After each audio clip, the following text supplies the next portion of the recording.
할렐루야. 수요예배 나오신 여러분을 주님의 이름으로 환영하고 축복합니다. 이 시간 옆 사람과 한번 이렇게 인사해 보실까요? 저주합니다. 미워합니다. 왜 안 하시나요? 그렇게 하면 안 되겠죠? 우리 온 마음과 정성을 다해 사랑하고 축복합니다. 인사하겠습니다. 사랑하고 축복합니다. 제가 왜 이렇게 인사를 시작할까요? 사람은 만나면 다 뭐를 할까요? 대화, 얘기를 합니다. 저도 지금 여러분에게 저의 입으로 말하고 있지 않습니까? 그만큼 인간에게 있어서 이 말이라는 것은 굉장히 중요한 소통의 수단입니다. 그런데 어떤 사람은 이 말이라는 것을 통해 기분을 좋게 하기도 하고 또 생산적이고 긍정적이며 생명을 이야기하는가 하면, 반면에 어떤 사람은 말을 통해 기분 나쁘게 하고 암울하고 부정적이며 또 오히려 상처를 주는 이야기도 하죠. 그래서 미국의 루즈벨트 전 대통령의 부인 엘리노이 루즈벨트는 이런 말을 했다고 합니다. 위대한 마음을 가진 사람은 사상을 이야기하고, 평범한 마음을 가진 사람은 사건을 이야기하고, 편협한 마음을 가진 사람은 다른 사람에 대한 이야기하기를 좋아한다. 저는 여기에 한 가지 표현을 더 추가하고 싶습니다. 하나님의 마음을 가진 사람은 사랑을 이야기한다. 여러분 생활 속에서 여러분은 무엇에 관한 이야기를 더 많이 하시나요? 사람인가요? 아니면 사랑인가요? 바라고 소망하기는 이 하나님의 마음을 가지시기를 예수님의 이름으로 간절히 축복합니다. 그런데 안타깝게도 대부분의 사람들은 보통 무슨 이야기를 많이 하죠? 그렇습니다. 남 이야기를 하기를 좋아합니다. 그만큼 다른 사람에 대해 이야기를 안 하는 것이 쉽지가 않다는 것이죠. 그래서 야고보서는 1장에서부터 혀와 관련된 말의 중요성을 역설하며 끊임없이 계속해서 강조합니다. 19절을 보시면 내 사랑하는 형제들아 너희가 알지니 사람마다 듣기는 속히 하고 말하기는 더디하며 성내기도 더디하라 라고 말했고, 26절에서는 누구든지 스스로 경건하다 생각하며 자기 혀를 제갈 먹이지 아니하고 자기 마음을 속이면 이 사람의 경건은 헛것이라고 했습니다. 또한 2장 12절에서는 이렇게 말합니다. 너희는 자유의 율법대로 심판받을 자처럼 말도 하고 행하기도 하라. 그리고 오늘 본문 1절에서는 이렇게 말을 하죠. 내 형제들아 너희는 선생된 우리가 더 큰 심판을 받을 줄 알고 선생이 많이 되지 말라. 선생이 되라고 합니까? 되지 말라고 합니까? 되기는 되되 많이 되지 말라는 것이죠. 유대인들의 그 열망 중에 하나가 있다면 무엇일까요? 그것은 바로 지도자, 즉 랍비가 되는 것이라고 합니다. 왜냐하면 유대인들은 지도자를 매우 존경하고 흠모하기 때문이죠. 그래서 유대교에서 선생이라고 불리우는 이 랍비는 언제나 유대인들의 그 선망의 대상이자 존경의 대상이 되었습니다.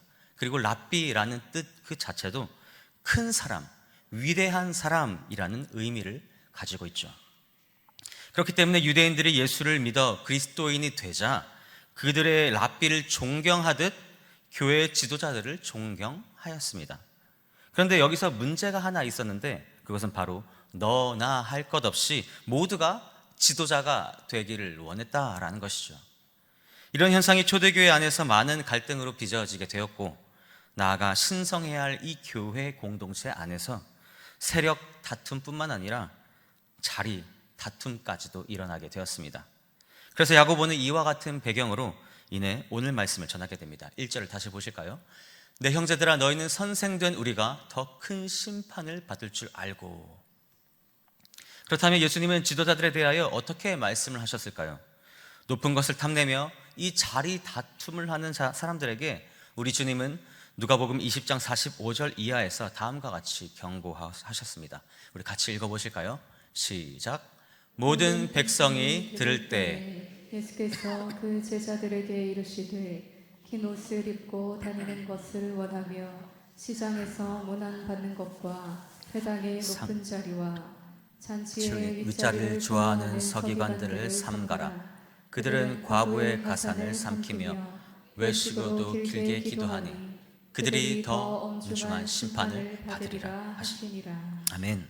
선생이 되는 것은 특권입니다. 그런데 이것은 특권인 동시에 책임이 수반된다는 사실을 믿으시기 바랍니다. 그러므로 훌륭한 교회는 선생이 많은 교회가 아니라 학생, 일꾼, 종이 많은 교회인 줄로 믿습니다. 좋은 교회는 지배하려는 사람, 잔소리 잘하는 사람이 많은 교회가 아니라 남을 더 높여주고 나보다 더 낮게 여기고 사랑하고 존중하고 배려하는 사람들이 많은 교회인 줄로 믿습니다. 또한 건강한 교회는 높은 자리가 아님에도 불구하고 착각을 하여 높아지려고 하는 사람들이 많은 교회가 아니라 겸손하게 낮아져 섬기기를 즐기는 사람들이 많은 교회인 줄로 믿습니다. 우리 교회는 어떤 교회인가요? 여러분은 어떤 사람인가요? 바라고 소망하기는 일꾼이 되고 남을 높여주고 존중하며 사랑하는 그런 성도가 되시기를 주 예수 그리스도 이름으로 간절히 기도드립니다. 하지만 안타깝게도 이 초대 교회 안에서도 이미 세력 다툼과 또 자리 싸움이 많이 일어났었기 때문에 야고보는 이러한 갈등을 해결하기 위해 지금 경고합니다. 오늘 본문 2절을 보실까요? 우리가 다 실수가 많으니 만일 말에 실수가 없는 자라면 곧 온전한 사람이라 능히 온 몸도 굴레 씌우리라. 그렇습니다. 이 지도자들은 특별히 말을 많이 해야 하는 위치에 있기 때문에 말을 많이 하다 보면 그만큼 말로 인한 실수를 할 가능성이 높을까요? 낮을까요? 높겠죠. 그러나 이 말의 실수는 우리 지도자들뿐만 아니라 우리 모두가 빠지기 쉬운 함정이지 않겠습니까? 성경에 보면 위대한 인물들 중 많은 분들이 그 생애 속에서도 치명적인 말의 실수가 있음을 우리는 발견할 수 있습니다.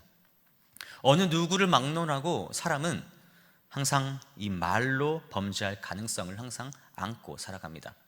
그래서 야고보는 우리가 다 부족하고 연약한 인간이기 때문에 만약 말에 실수가 없다면 그 사람은 곧 온전한 것이다 라고까지 말씀한 거죠. 여기서 말하는 온전함이란 완전이라는 말과는 그 의미가 다릅니다. 온전하다라는 말은 성숙하다라는 뜻이죠. 그러니까 이 말의 실수가 적으면 적을수록 그만큼 그 사람의 인격이 성숙하다라는 것입니다. 또한 2절에서는 사람이 하는 말이 우리의 온몸을 굴레 씌운다라는 말씀 또한 있는데 이 굴레라는 말은 재갈과 함께 말을 조정하는 것입니다. 사진을 보시면은 빨간색 표시가 재갈이고 노란색 화살 표시가 굴레인데 어떤 야생마에게도 이 재갈을 먹이고 또 굴레를 씌우면은 잘 길들일 수가 있습니다. 재갈로 물리지 않고 굴레를 씌우지 않은 그 야생마가 있다고 한번 상상해 보시겠습니까? 어떠할까요? 자기 마음대로 날뛰고 또 혼란을 야기하겠죠. 야생마가 날뛰며 혼란을 야기하면 마을에 피해를 줄 뿐만 아니라 사람들에게도 손해를 입히게 됩니다. 그래서 오늘 본문 3절에서는 이렇게 말씀합니다. 우리가 말들의 입에 재갈 물리는 것은 우리에게 순종하게 하려고 그 온몸을 제어하는 것이라. 다시 말해 말에 실수가 없을 때 우리의 온몸은 하나님께 온전히 순종할 수 있을 뿐만 아니라 전인격적으로 우리가 성숙해져서 그리스도의 형상을 더욱더 계속해서 닮아갈 수 있게 된다는 사실을 믿으시기 바랍니다. 그래서 사도 야고보는 이미 1장 26절에서 죄인된 우리가 성도가 되기 위해서 혀를 재갈 물려야 한다고 강조한 바 있죠. 누구든지 스스로 경건하다 생각하며 자기 혀를 재갈 물리지 아니하고 자기 마음을 속이면 이 사람의 경건은 헛것이라. 4절 말씀도 보실까요? 또 배를 보라, 그렇게 크고 광풍에 밀려가는 것들을 지극히 작은 키로서 사공의 뜻대로 운행하느니. 우리 사람의 혀의 역할이 얼마나 중요한지를 지금 말씀하고 있습니다. 바다 위에 떠 있는 그 배가 작은 키 하나에 의해서 방향이 정해진다라는 것이죠. 이렇게 굴레는 말을 제어하고 또 키는 배를 조정하는 것처럼 혀는 우리의 입은 우리의 행동을 다스리고 또 지배할 수 있다고 성경은 가르칩니다. 전 세계를 지배하고 있고 또 엄청난 영향력을 끼치고 있는 사람이라 할지라도 자기의 이 혀 하나 지배하지 못하는 사람이라면 그는 가장 슬픈 운명을 초래할 수밖에 없다는 것입니다.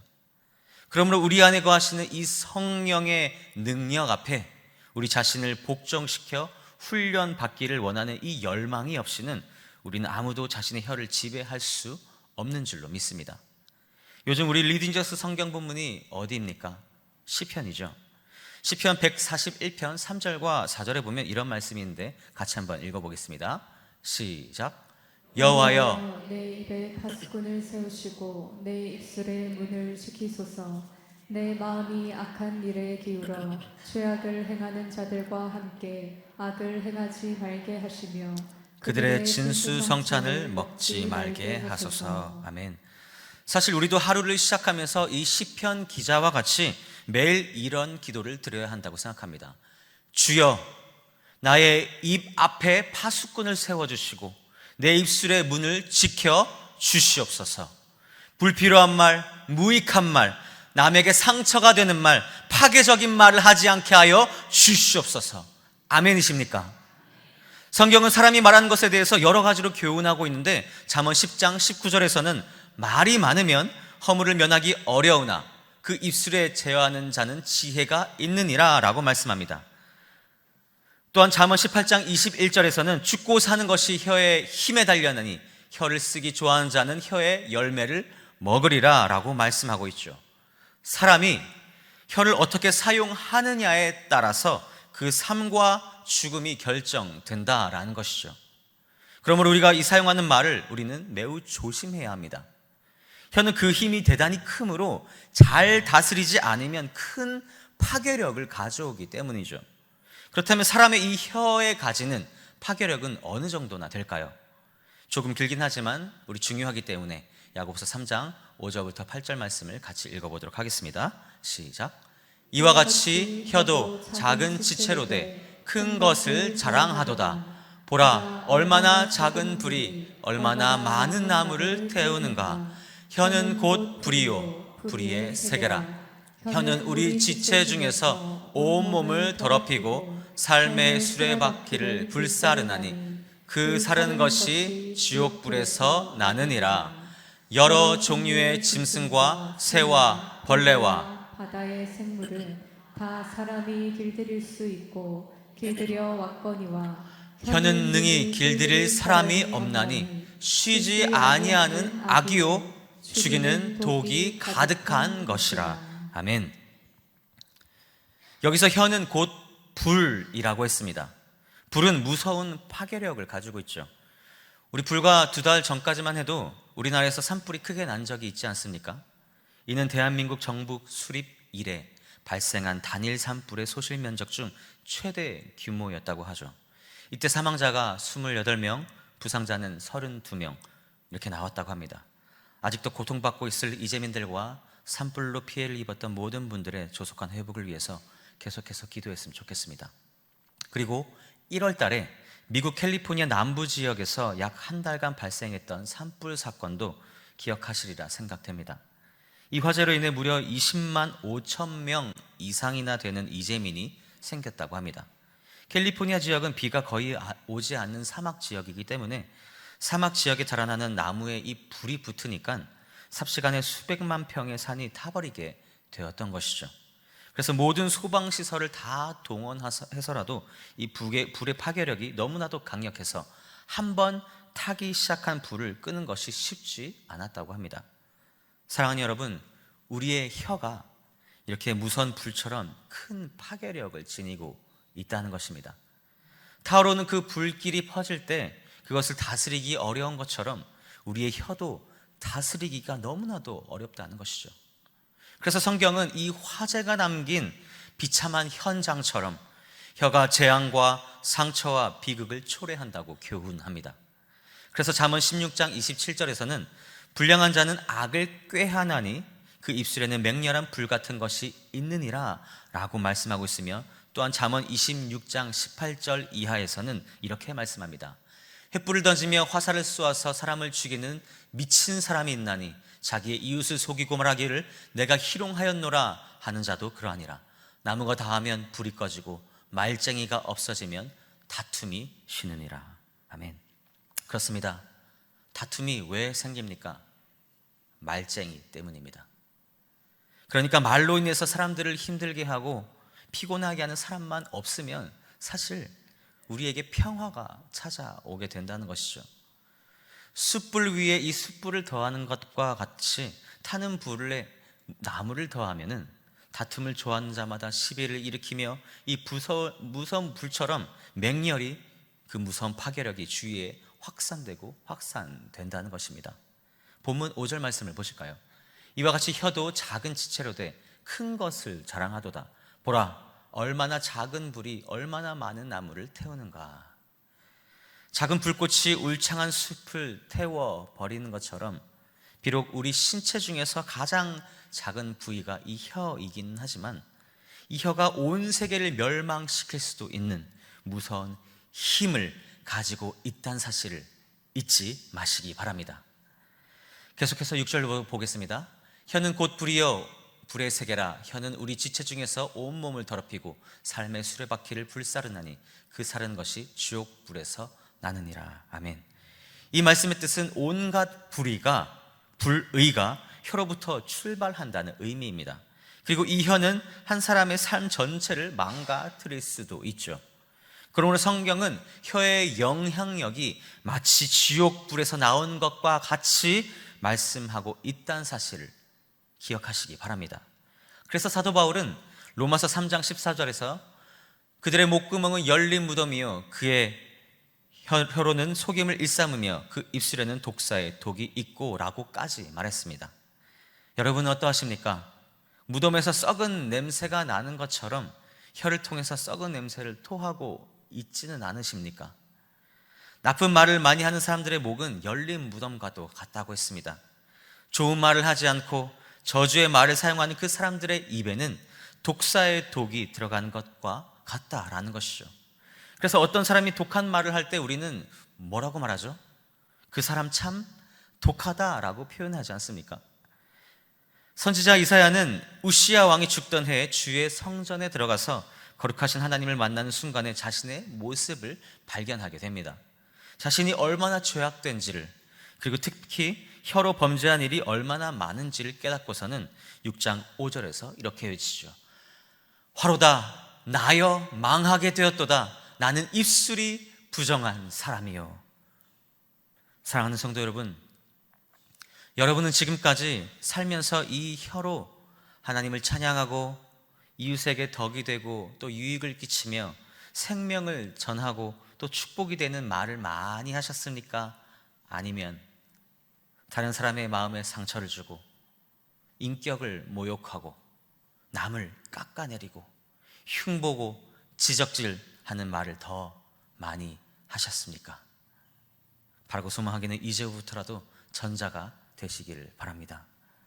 그리고 7절 말씀을 보면 혀는 짐승과도 같다고 했습니다. 여러 종류의 짐승과 새와 벌레와 바다의 생물은 다 사람이 길들일 수 있고 길들여 왔거니와 라고 말한 것처럼 모든 짐승은 어느 정도 길들일 수 있다는 사실입니다. 사나운 짐승이면 짐승일수록 그만큼 가치가 있고 쓸모가 있지 않겠습니까? 가축을 잘 길들여 놓으면 생산적인 목적을 위해서 우리가 부릴 수가 있습니다. 그러나 길들여지지 않은 그 짐승은 매우 파괴적이고 난폭한 행동을 보일 수밖에 없다라는 것이죠.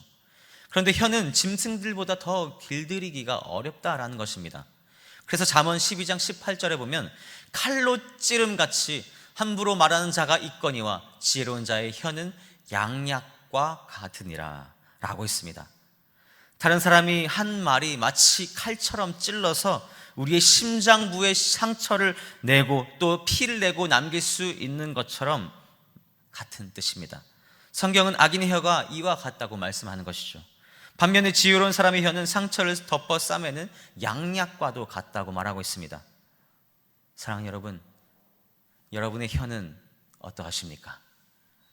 여러분의 혀는 다른 사람을 칼로 찌르는 그 칼과도 같습니까? 아니면 다른 사람의 상처를 싸매는 양약과도 같습니까? 다음으로는 9절부터 12절을 살펴보겠습니다. 함께 읽어보실까요? 시작. 이것으로 우리가 주 아버지를 찬송하고 또 이것으로 하나님의 형상대로 지음을 받은 사람을 저주하나니 한 입에서 찬송과 저주가 나오는도다. 내 형제들아, 이것이 마땅하지 아니하니라. 샘이 한 구멍으로 어찌 단물과 쓴물을 내겠느냐. 내 형제들아, 어찌 무화과가 감람 열매를, 포도나무가 무화과를 맺겠냐? 이와 같이 짠물이 단물을 내지 못하느니라. 아멘. 혀를 샘과 나무에 비유하고 있음을 우리가 발견할 수 있죠.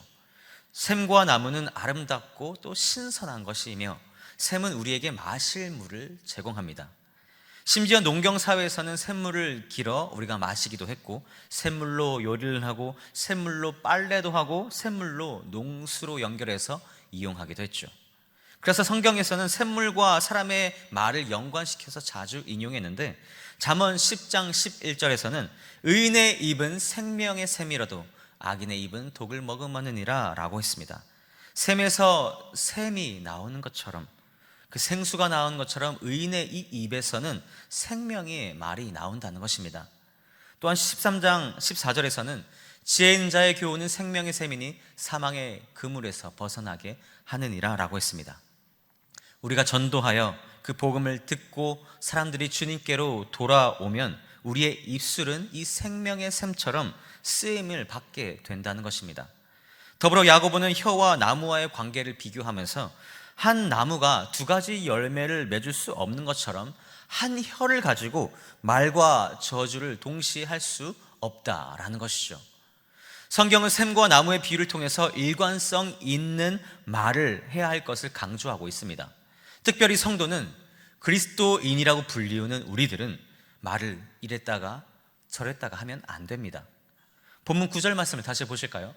이것으로 우리가 주 아버지를 찬송하고 또 이것으로 하나님의 형상대로 지음을 받은 사람을 저주하나니. 이렇게 우리는 한 입으로 하나님을 찬양하기도 하고 또 하나님의 형상으로 지음을 받은 사람을 한 입으로 저주하기도 합니다. 이것이 과연 옳은 모습이겠습니까? 너무나도 이중적인 모습 아니겠습니까?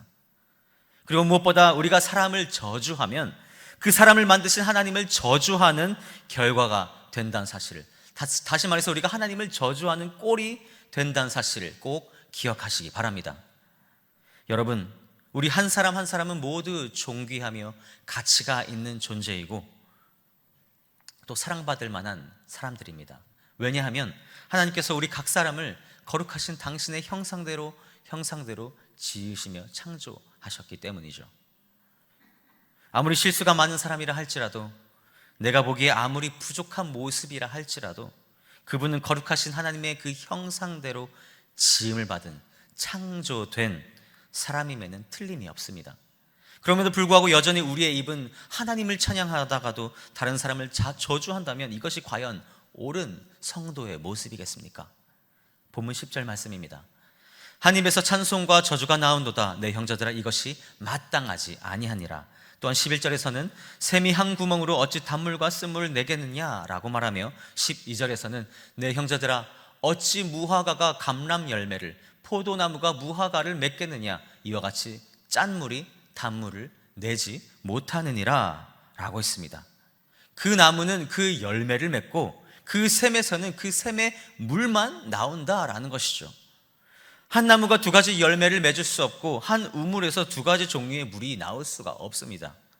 디모데전서 3장 8절에서는 집사의 자격을 말하면서 이와 같이 집사들도 정중하고 일구이연을 하지 아니하고 라고 말씀합니다.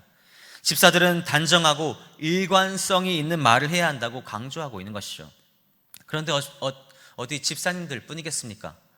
장로님들, 권사님들, 그리고 목사님들 뿐만 아니라 우리 모든 그리스도인들에게 다 해당되는 말씀인 줄로 믿습니다.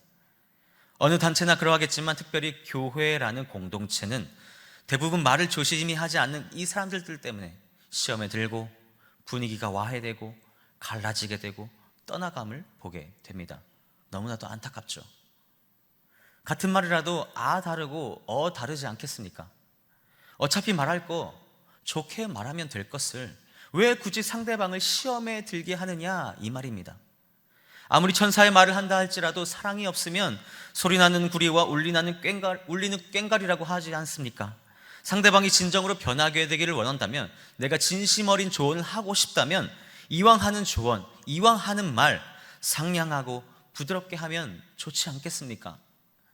사랑하는 마음 없이 그저 내 마음이 불편해서 혹은 그 사람이 마음에 들지 않아서 내 마음이 불편해서 하는 조언이라면 그 말은 다시 도로 입으로 집어넣으시고 차라리 기도를 하시기 바랍니다.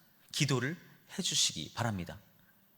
그렇게 하는 것이 교회를 살리는 일이고, 그렇게 하는 것이 관계를 회복하는 일이며, 그렇게 하는 것이 참된 성도의 모습인 줄로 믿습니다. 여러분의 말은, 여러분의 언행은 어떠하십니까? 상대방을 세워주고 격려하며 위로해주고 또 영혼을 살리는 그런 생명의 언어이십니까? 아니면 깎아내리고 짓밟고 죽이는 그런 사망의 언어이십니까? 우리의 말을 통해 사람을 살리는 놀라운 창조를 가져올 수 있도록, 동시에 죽음의 길로 내모는 커다란 파괴를 가져올 수도 있다는 사실 또한 기억하시기 바랍니다. 그렇다면 우리의 말이 창조적이고 또 생산적이며 영혼을 살리는 그런 생명의 언어가 되려면 어떻게 해야 되겠습니까? 먼저는 우리의 입이 하나님을 영광스럽게 하기로 소망하며 결단해야 합니다. 시편 기자가 19편 14절에서 말한 것처럼 나의 반석이시오 나의 구속자이신 여호와여, 내 입의 말과 내 마음의 묵상이 주님 앞에 연락되기를 원하나이다 라는 이런 마음으로 기도한 것을 우리는 기억해야 합니다. 우리는 주님을 떠나서는 아무것도 할 수 없는 존재들이지 않습니까? 아멘이십니까? 그렇다면 우리의 말이 하나님을 기쁘시게 하고 우리의 언행을 통해 사람을 살리며 위로를 주고 격려와 희망을 줄 수 있도록 우리는 주님께 기도를 드려야 할 줄로 믿습니다. 사람은 환경의 영향을 많이 받습니다. 그래서 맹모 삼천지교라는 말도 있지 않습니까? 부정적이고 비판적이며 나쁜 말만 하는 그 사람과 오랫동안 같이 있으면 그 사람이 어떻게 될까요? 나도 모르는 사이에 그런 말을 하게 되고 그런 사람이 됩니다. 하지만 반대로 긍정적이고 희망적이면 좋은 말만 하는 사람과 오랫동안 같이 있으면 어떻게 될까요? 나도 모르는 사이에 그런 말을 하게 되고 그런 사람이 됩니다. 그리고 가장 좋은 대상과 가장 좋은 방법은 바로 우리 하늘아버지 하나님께 기도를 통해서 나누는 그런 대화라는 사실을 꼭 기억하시기 바랍니다. 그래서 오순절에 제자들이 모여 기도할 때 성령의 충만함을 받아 방언하게 되었는데 그 모든 말들이 결국 하나님의 크고 또 놀라운 일들을 고백하는 사건이었다고 사도행전 2장에서는 기록하고 있습니다. 그들이 다 성령의 충만함을 받고 성령이 말하게 하심을 따라 다른 언어들로 말하기를 시작하니라. 우리가 각 언어로 하나님의 큰 일을 말함을 듣는도다. 아멘. 사랑하는 성도 여러분, 그렇습니다. 기도를 할 때만이 우리의 말이 교정되고 우리의 언행이 순화될 수 있으며 무엇보다 기도를 통해서 성령의 지배를 받게 될 때야 우리의 혀를 길들일 수 있는 줄로 믿습니다. 그러므로 바라기는 우리의 이 혀로 주님의 아름다운 소식인 그 복음을 선포하며 우리의 입술로 사랑을 전하여 사람을 살리는 생명의 샘물이 되기를 간절히 소원합니다. 그리하여 머지않아 우리 입으로 하나님께 영광 돌리며 잘했다 칭찬받을 수 있는 그런 복된 인생이 되시기를 우리 주 예수 그리스도 이름으로 간절히 축원합니다. 기도하시겠습니다.